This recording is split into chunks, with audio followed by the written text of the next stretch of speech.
ଠାକୁରଙ୍କର 138ତମ ମହାମହୋତ୍ସବରେ ଉପସ୍ଥିତ ପବିତ୍ର ପାଞ୍ଜାଧାରୀ କର୍ମୀବୃନ୍ଦ, ଗୁରୁଭ୍ରାତା, ମାତୃମଣ୍ଡଳୀ, ମଞ୍ଚସ୍ଥ ସଙ୍ଗୀତକାର ଭାଇମାନେ ସମସ୍ତଙ୍କୁ ମୋର ଆନ୍ତରିକ ଜୟଗୁରୁ ଶୁଭେଚ୍ଛା ପ୍ରଣାମ।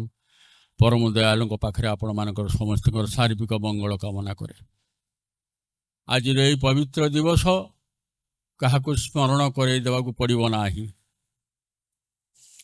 ଯେତେ ସତ୍ସଙ୍ଗ କେନ୍ଦ୍ର ବିହାର ସାରା ଭାରତ ବର୍ଷରେ ଅଛି, ମୁଖ୍ୟତଃ ତାଙ୍କର ଉଦ୍ବୋଧନ ଦିବସ ବା ଆଚାର୍ଯ୍ୟଙ୍କର ଆଗମନର ଦିବସ ବା ସେହି ଜାତୀୟ କିଛି ସ୍ମୃତି ସହିତ ଜଡ଼ିତ ରଖି ବାର୍ଷିକ ଉତ୍ସବ କରନ୍ତି। ଏଟା ସାଧାରଣ କଥା।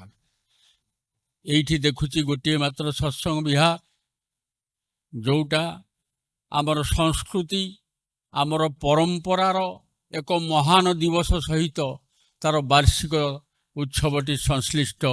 ପବିତ୍ର ଶିବରାତ୍ରି, ଜାଗର। ଆଜି ହେଉଛି ଫାଲ୍ଗୁନ ମାସର କୃଷ୍ଣ ତ୍ରୟୋଦଶୀ ତିଥି। ଆଜିଠାରୁ ଶୁଦ୍ଧ କାଳ ଆରମ୍ଭ।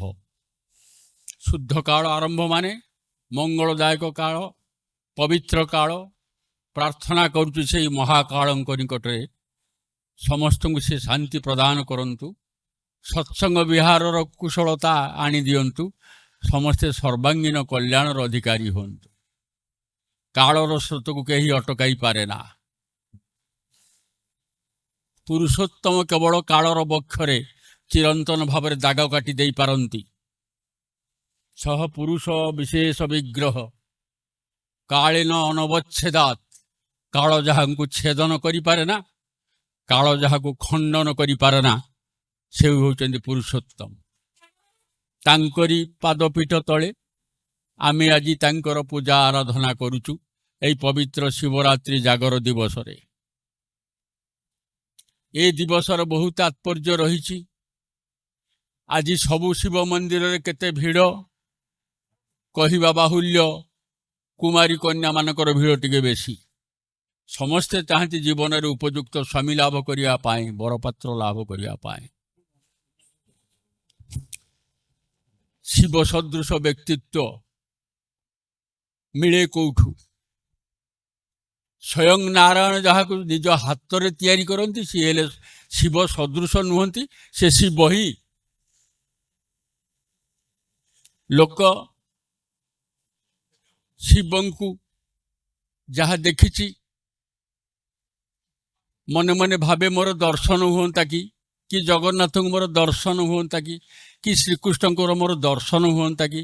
ଲୋକ ଭାବେ, କିନ୍ତୁ ଦର୍ଶନ ହେଲେ ସେଇ ଶ୍ରୀକୃଷ୍ଣ, ସେଇ ଶିବ, ସେ ହାସ୍ୟାସ୍ପଦ ହେଇଯିବେ। ଏବେ ଆପଣ ବାସ୍ତବ ଜଗତ ଆସୁ ଚିନ୍ତା କରନ୍ତୁ। ଏକ୍ଜାକ୍ଟଲି ଜଗନ୍ନାଥଙ୍କ ଭଳି ଗୋଟିଏ ମଣିଷ ଯଦି ଆପଣ ପାଖରେ ଆସିକି ବସେ, ତାକୁ ମଣିଷ ତୁଲ୍ୟ ହିସାବରେ ଆପଣ ଗ୍ରହଣ କରିପାରିବେ? ବରଂ ସେ ଦୂରରେ ଅଛନ୍ତି, ପୂଜା କରୁଛି ଭଲ। ଆଙ୍ଗୁଳି ତ ଛାଡ଼ି ଦିଅନ୍ତୁ, ପୁରା ହାତଟା ନାହିଁ। ମୁଖମଣ୍ଡଳ ଅଲମୋଷ୍ଟ ଟ୍ରାଇବାଲର ଜିନିଷ। ଆଖିର ପତା ବୋଲି କିଛି ନାହିଁ, ଗୋଡ଼ଟା ଟୋଟାଲି ନାହିଁ। ଏଭଳିଆ ଯଦି ସାରୂପ୍ୟ ଲାଭ କରିବା ହିସାବରେ ଜଣେ ଆସି ବସେ ଆପଣଙ୍କ ପାଖରେ, ଆପଣ ହ୍ୟୁମାନଲି ତାକୁ ଠିକ୍ ବିହେଭ୍ କରିପାରିବେ କି, ଗ୍ରହଣ କରିପାରିବେ କି? ତା ଅପେକ୍ଷା ସେ ଦୂରରେ ଅଛନ୍ତି, ଭଲ ହେଇଛି। ସେଇମିତି ଶିବ ବା ଶ୍ରୀକୃଷ୍ଣ ଯାହା ଆମେ କ୍ୟାଲେଣ୍ଡରରେ ଦେଖିଛୁ, ଯାହା ଚିତ୍ରକରର ତୁଳିରେ ଦେଖିଛୁ, ଶିଳ୍ପୀକାରର ପଥରରେ ଦେଖିଛୁ, ବା ମ୍ୟାକ୍ସିମମ୍ ମନ୍ଦିର ଭିତରେ ଦେଖିଛୁ, ଯାହା ଯଦି କେହି ଭାବୁଥାଏ ମୋର ଦର୍ଶନ ହୁଅନ୍ତା କି, ଏଇ ଲାଗେ ଯଦି ସେ ମଞ୍ଚକୁ ପଳେଇ ଆସିବେ, ଆପଣ ଗ୍ରହଣ କରିପାରିବେ? ଏ ବାଟେ ବେଶୀରଭାଗ ଲୋକ କହିବେ, ଏ ଗଲା କାଲି ଯାତ୍ରା ପାର୍ଟି ହେଉଥିଲା, ସେଇଠୁ ବୋଧେ ବୁଲି ପଳେଇ ଆସିଛି ନା କ'ଣ, ନହେଲେ ଫ୍ୟାନ୍ସି ଡ୍ରେସ୍କୁ ଯାଉଥିଲା ବୋଧେ ଇଆଡ଼କୁ ଟିକେ ପଶିଯାଇଛି ନା କ'ଣ। ଆମେ ଭାବୁ ଅନେକ, ସାମ୍ନାରେ ଧରା ଦେଇଦେଲେ, ସତରେ ବି ଯଦି ଧରା ଦେଇ ଦିଅନ୍ତି, ସେରେ ତାଚ୍ଛଲ୍ୟ ହୋଇଯିବ ଜିନିଷଟା। ତେବେ ତାଙ୍କ କାର୍ତ୍ତିରେ ଯଦି କିଛି ଚମତ୍କାରିତା ଦେଖାନ୍ତି, ତାହେଲେ ଟିକିଏ ମନଟା ଆକୃଷ୍ଟ ହୁଏ। ଯଦିଓ सिद्ध महापुरुषंकर आविर्भाव किंतु चमत्कारिता नुहे। गोटे फिल्म देखी तार डायलॉग मन पड़ जाऊँ, मैं कृष्ण हूं इसलिए चमत्कार दिखाता हूं, चमत्कार दिखाता हूं इसलिए मैं कृष्ण नहीं हूं। महापुरुषों पाखे स्वाभाविक भाव किसी अलौकिक घटना अवलीला क्रमे घटी जाए, किंतु सेटा घटी जाए बोली सी महापुरुष ता नुहंती। सर्वव्यापी प्रेमर जी एकांत अधिकारी सेटा हला तांकर स्वरूप, प्रेम ही तांकर स्वरूप। तांको मु भजना करी सारा जीवन प्रति मुहूर्त आनंद पाई चली जार शेष ना। जो गीतटी आमर भाई गाइले स्वयं पुरुषोत्तम को लेखनी निश्रुत गान, ताकू आमे आउ आलोचना करिबा विश्लेषण करिबार क्षमता नहीं, किंतु प्रेरणा दिए अनेक। भक्ति राज्य रे आसी लोक बेसिकरी संसारी लोक केबे ये संसार जंजाल मुक्त पाई जाती कि मोक्ष लाभ करी जाती कि आउ मोर दरकार नहीं इत्यादि आध्यात्मिक कथा आइले प्राय गतानुगतिक भाव में यही जिनसटा आसे, किंतु ठाकुर सेटा को काटी देइकिरी अलगा कथा शुणेइले। आमी वेद विधि छाड़ी वेदना हारी हरि नाम सदा गाईरे। लोक कौन कहूँ मोर आउ जन्म न हो मुझे मुख्य हो जाए। ठाकुर कहते ताए हय होक मम लक्ष्य जन्म ताहे कोनो क्षति नाही रे। आमी वेद विधि छाड़ी वेदना हारी हरि नाम सदा गाईरे। मोर ज्ञान दरकार नहीं, बही दरकार नहीं, वेद दरकार नहीं, किसी दरकार नहीं, मु केवल हरिनाम गाई व्यस्त हो। से व्यस्तता हवाक जाई जदि मोर लक्ष लक्ष जन्म आसे कौन सी क्षति नहीं। ता मझिरे भी लाइन अच्छी, मुक्तिर मुखे छाई। छाई माने कौन? पाउंस बंगला रे। मुक्ति बांछा कैतव प्रधान श्री राम कृष्णदेव नरेंद्र नाथ कहते। कैतव माने कौन? कलह अलिक मिथ्या।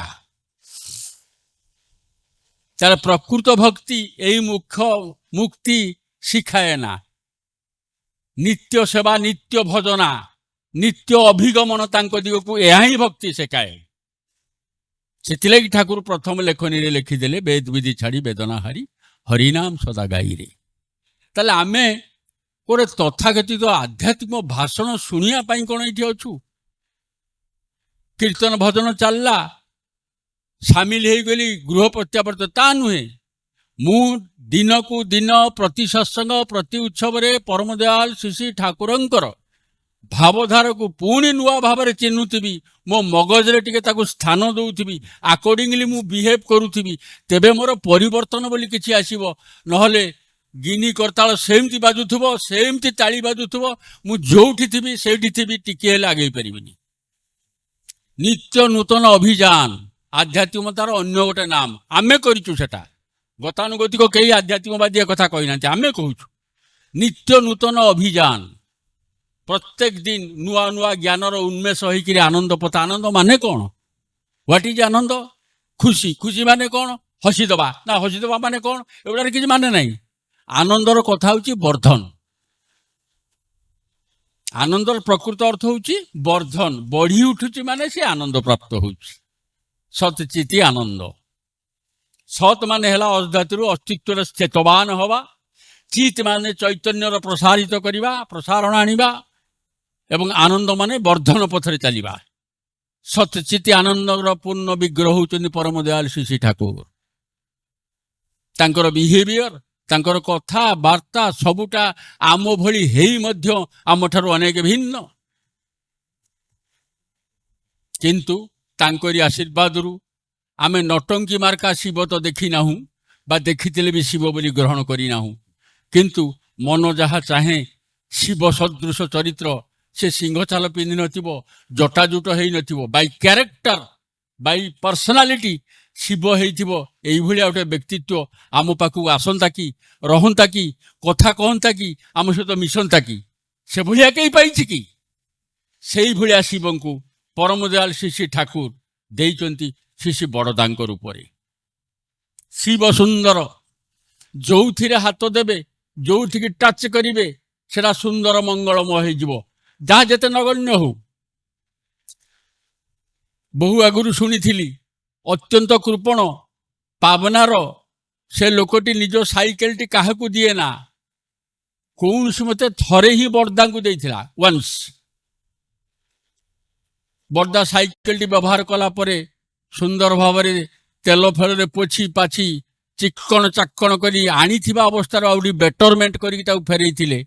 सेतिक बेले प्रतिश्रुतिबद्ध होइकरी कहिथिला बड़ खोका ना बड़ बाबू से डाकती, आपणकर जेतेबेले साइकेल दरकार पड़े मते कहिबे, मो साइकेल नेबे। एई हला परिवर्तन। सेई दिनरु भाबुथिली अरे एमिति आउटे साइकेल शिव सदृश व्यक्तित्व, शिव व्यक्तित्व तांको टच रे साइकेलटार किछि परिवर्तन विशेष घटिलानी। मैला पोछा गला, लोकटार मलिनता दूर करदेले गोटे साइकेल पोछवा भीतर देगिरी। टिके आमे से साइकेलटा देखते कि आमर तो से बोधे जन्म थिला कि नहीं सन्देह। जा हो डॉक्टर ऋषिकेश सेनापति भाई बहीटे लिखिले पावनातीत परिक्रमा रे गोटे देखिली गोटे घर पाखे से साइकेल टी छविटी अच्छी। अंततः छवि रे साइकेल टी को देखिली, इच्छा थिला देखिबा पाई।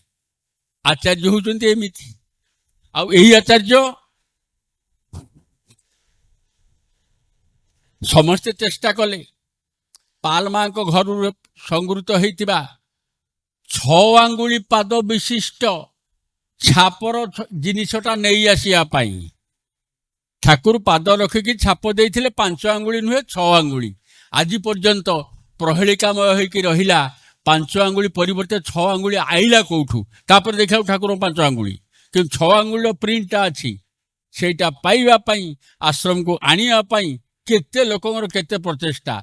शेष रे बुझा गला ता घर को जे जाउची से तिरस्कार करी विदा करूची। से कथा कहिला माने से रागी जाउची। डीलिंग्सटा केमी देखंतु आचार्य। एई आचार्य परम पूजन बाबादा जाइथिले ता घर को देखु देखु कहिला आपण कौन कहिबे मु जानिछि, आपण आउ काहे आइले। कहले ना मुझे जो जिनिस नबा हिसाब से आसीनी, मु आपन को धन्यवाद दबा को आसीची। आउ का हाथ रे एटा थिले नष्ट हो जातानी। आपण आंतरिक भाव रे ठाकुरंकर सही पदचिन्ह को इति भल पांती, आपण सुरक्षित भाव रे रखी पारिचंती। सेही कृतज्ञता जणैया पाई अभिनंदन करिया पाई मु आपण घर को आसीची। आपण रखंतु खुशी रे थांतु, मोर आउ किछि कहिबार नाही। ए गला परे साइकेल देकरी मलिनता परिष्कार करथिले, ये कथा पदे कही मलिनता परिष्कार कले। तापर सीए निज आड़ू कहला कई जाजन करना एइटी जाई आश्रम रे मु आचार्य को देई आसीबी। आकु कहंती आचार्य, आकु कहंती शिव व्यक्तित्व। एही प्रकार हजार हजार कहानी। एटा केमिति लागुछि? कल्प कहानी पढ़ी, नोवेल पढ़ी, सिनेमा देखी, नाटक देखी, ता अपेक्षा आहुरी नाटकीय, यार ट्विस्टिंग आहुरी बढ़िया। ठाकुर जगह जो भल भल ट्विस्टिंग है कौ नोभेलिस्ट फिल्म राइटर भी से स्टोरी लिखिपर जो अद्भुत ट्विस्टिंग है गोटे गोटाए आम शिखा पड़ो। ये गतानुगतिक आध्यात्मिकता आदौ नुहे। संगीत फुल झोटी माल कीर्तन सबू थाई ता भीतर एक कथा नहीं, बराबरी तार ऊर्धरे अच्छी। प्रत्येकटा मनुष्य को से जगिचंती, तार चलनी की जगिचंती, तार मंगल आह्वान को प्रतीक्षा रही। यही प्रकार व्यक्तित्व जी जानिबो तांको सहित युक्त न होई दीक्षा न नहीं रही पारिबो नाही। तुमर जाजन से भिड़ा हम कौन सी बेशाबसु, कौन से आवरण आभूषण, तुमर सत्संगी परिचय नहीं, तुमर हृदयवत्ता, तुमर चरित्र व्यक्तित्व, तुमर सत्संगी परिचय हो बोली आज आह्वान देइचंती आचार्य देव। ताकू ख्याल रखंतु। आउ डीपीआर कथा कही ठाकुर समय थिला, आगुरु भी थिला। डीपीआर को खाली नामकरणटा है नथिला, ताकू सिस्टमैटिक करी आहुरी द्रुतगामी करने पूज्य अबिंदा आह्वान देले। तार मीनिंगटा केवल एति, शिक्षित हो अशिक्षित हो, one man will go to another man, one family will go to another family. तापर आरंभ होला डीपीआर। युव गोष्ठी की मु आह्वान दूची, रिक्वेस्ट करुची। आचार्य देव कहिचंती डिसेम्बर जानुआरी कॉन्फ्रेंस परे एप्रिल उत्सव पर्यंत नातिशीतोष्ण सुदीर्घ समय সারা বর্ষ ভিতরে আপন মানে এই সময়টাକୁ বেশি ব্যবহার করিপারিবে, ম্যাক্সিমম ডিপিওয়ার করিদেই পারিবে। তাଙ୍କ কথা ଆମେ ମାନିବା। ସମୟ ଅନୁଯାୟୀ ସେ ଗୋଟେ ଗୋଟେ ବିଶେଷ କଥା କହନ୍ତି ଯୋଉଟା ଆମ କାମରେ ଲାଗେ। ଇଷ୍ଟପତି ସଂଗ୍ରହଠୁ ଆରମ୍ଭ କରି କମ୍ପ୍ୟୁଟର ଯଶୋଦ ବର୍ଦ୍ଧିତକରଣ କରିବାଠୁ ଆରମ୍ଭ କରି ଏଇ ଉତ୍ସବ ପରିଚାଳନା ଗୋଟେ ଭାବରେ ଚାଲୁଥିଲା। ଆଚାର୍ଯ୍ୟ କହିଲେ ନା, ପୁରା ସଙ୍ଗୀତ ପୁରା କଥା ନ କରି ରଙ୍ଗରସ ଯୁକ୍ତ କଲେ କେମିତିଆ ହୁଅନ୍ତା, ଟିକେ ଆଲୋଚନା ଟିକେ ସଙ୍ଗୀତ, ଟିକେ ଆଲୋଚନା ଟିକେ ସଙ୍ଗୀତ, ସମସ୍ତେ ଆକ୍ସେପ୍ଟ କଲେ। ଏବଂ ସିଏ କହିଦେଲେ ଆମେ ସମସ୍ତେ ସେବକ, କେହି ପ୍ରମିନେଣ୍ଟ ନହୁ, ସେଇ ଟିକେକ ମଞ୍ଚ ବ୍ୟବହାର ମୁଁ କରିପାରିବାର ଅଧିକାର ଅଛି, ଯେଇ ଟିକକ କଥା କହିବି ବା ଭାଇ ଜଣେ ଯେଇ ଟିକକ ଗୀତ ଗାଇ। ମଞ୍ଚରେ ବସିକିରି ଅଯଥା ନିଜର ପ୍ରେଷ୍ଟିଜ୍ ବଢ଼େଇବାର କିଛି ନାହିଁ। ରିଅଲ ଜିନିଷଟା ଭଲ। ଠାକୁର କହୁଛନ୍ତି foppish etiquette bears a little value. Foppish ଏଟିକେଟରେ ଦୁନିଆ ଭର୍ତ୍ତି। ଠାକୁର କହୁଛନ୍ତି it bears a little value but character proves one's heredity. ଚରିତ୍ର ହିଁ ବଂଶ ପରମ୍ପରାର ପରିଚୟ ଦିଏ। ହେଲା ଠାକୁରଙ୍କର କଥା। କେତେ ଖାଣ୍ଟି, ଆମେ ସମସ୍ତେ ପ୍ରଲୋଭିତ ହେବା ଦରକାର ଯେ ତାଙ୍କର ଖାଣ୍ଟି ଜିନିଷଟାକୁ କେମିତି ବୁଝିବି, ଜାଣିବି। ମୁଁ ଏକେବାରେ ଲୋଭାନ୍ୱିତ ହୋଇକି ଆଗେଇବା ଦରକାର। ଯଦି ଲୋଭ ବୋଲି ପ୍ରବୃତ୍ତି କିଛି ଥାଏ ତାହେଲେ ମୁଁ ଏଇଭଳି ଭାବରେ ବ୍ୟବହାର କରିବି। ଆଜି ଆଚାର୍ଯ୍ୟ ଦେବ ସେଇ ନିର୍ଦ୍ଦେଶ ଦେଇଛନ୍ତି। ଆଉ ପ୍ରତ୍ୟେକ ସତ୍ସଙ୍ଗ କେନ୍ଦ୍ର ବିହାରର ନିଜସ୍ୱ ବୈଶିଷ୍ଟ୍ୟ, ତାର ଲୋକେସନ୍, ତାର ବର୍ତ୍ତମାନ ପରିସ୍ଥିତିକି ଲକ୍ଷ୍ୟ କରି କିଛି ସ୍ୱତନ୍ତ୍ର କଥା କହିଛନ୍ତି। ଯେମିତି କୁଆଖିଆ ପାଇଁ କହିଛନ୍ତି, କେଉଁଟା ନାଟମଣ୍ଡପ ଭାବରେ ବ୍ୟବହାର ହେବ, କେଉଁଟା ଉତ୍ସବ ଗ୍ରାଉଣ୍ଡ ଭାବରେ ବ୍ୟବହାର ହେବ, ପାଚେରୀଟା କେମିତି ହେବ ଇତ୍ୟାଦି କଥା। ସେଟା ଆଉ ମୁଁ ପୁନରାବୃତ୍ତି କରୁନାହିଁ। ସ୍ଥାନୀୟ କର୍ମକର୍ତ୍ତାଙ୍କୁ ମୁଁ କହିବି, ଉତ୍ସବ ଗୋଟିଏ ଦିନର ଉଚ୍ଛ୍ୱାସରେ ଶେଷ ନ ହେଇଯାଉ, ଅଧିକ ପ୍ରେରଣା ପ୍ରଦାନ କରୁ।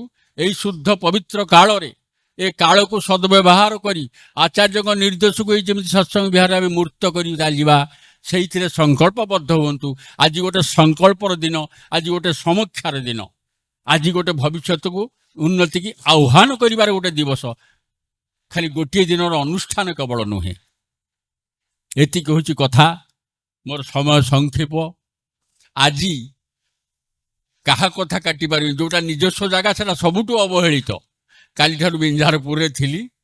ଦ୍ୱୈତ କ୍ରୀଡ଼ାଟା ଖେଳିବାକୁ ପଡ଼ିବ, ଦି ଜାଗାରେ ଖେଳ ଖେଳିବାକୁ ପଡ଼ିବ। ତେଣୁ ଅଧା ହାଇୱେ ସତ୍ସଙ୍ଗ ବିହାର କୁଆଖିଆ, ବାକି ଅଧା ଆନନ୍ଦପୁର, ଏ ଦୁଇଟା କରିବାକୁ ପଡ଼ିବ। ମୁଁ ଆଗରୁ କହିଛି, ଆପଣଙ୍କ ସଙ୍ଗ ସାନ୍ନିଧ୍ୟ, ଏକାଗ୍ରତା, ଆନ୍ତରିକତା ମୋତେ ଏତେ ମୁଗ୍ଧ କରିଛି, ଏ ମଞ୍ଚ ଛାଡ଼ିବାକୁ ମୋର ଇଚ୍ଛା ହେଉନାହିଁ। ତଥାପି ମୁଁ କ୍ଷମା ମାଗି ନେଇଯାଉଛି। ବର୍ତ୍ତମାନ ଠାରୁ ମୋତେ ବିଦାୟ ନେବାକୁ ହିଁ ପଡ଼ିବ। ବର୍ତ୍ତମାନ ଗଲେ ଉତ୍ସବର ପ୍ରାୟ ପ୍ରାନ୍ତ ସମୟରେ ହୁଏତ ମୁଁ ପହଞ୍ଚିବି। ତେଣୁ ଆପଣଙ୍କ ଠାରୁ ଶୁଭ ବିଦାୟ। ପୁଣି ଦେଖାହେବ, ପୁଣି ବି ପାରସ୍ପରିକତା ଭାବର ଆଦାନ ପ୍ରଦାନ ହେବ, ବୋଧୟନ୍ତ ପରସ୍ପର ଉପଭୋଗ କରିବା। ଜୟଗୁରୁ ସମସ୍ତଙ୍କୁ, ପରମପିତା ସମସ୍ତଙ୍କୁ ମଙ୍ଗଳ କରୁ। ଜୟଗୁରୁ, ବନ୍ଦେ ପୁରୁଷୋତ୍ତମ।